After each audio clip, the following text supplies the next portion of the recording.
Dominique Goujon, on est ici à la bibliothèque d'Igornay, il vient de se passer le café littéraire. Comment est-ce que le café littéraire s'inscrit dans l'activité de lire en autunois? Eh bien, le café littéraire est une des activités de lire en pays autunois depuis très longtemps, presque depuis sa création. Au départ, c'était à Autun et c'était plus régulièrement, presque mensuel.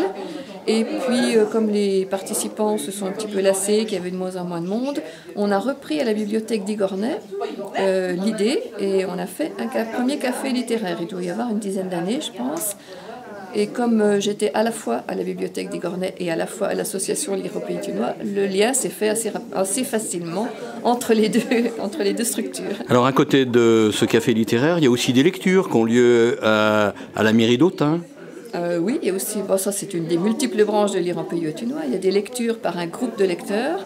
Le groupe s'appelle Écouter Lire et donne aussi des lectures annuellement et quelquefois en dehors de ce rendez-vous annuel.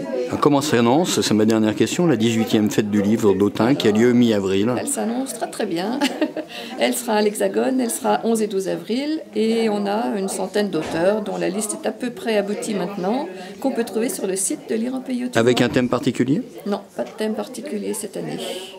Il y a un petit pôle sur la guerre de 14, enfin la Grande Guerre, la guerre 14-18, mais c'est un petit, quelques auteurs groupés sur ce thème-là. C'est vraiment une petite partie. Il y a beaucoup d'auteurs jeunesse cette année par contre. On a fait un peu l'accent sur les auteurs jeunesse, il y en a presque une vingtaine.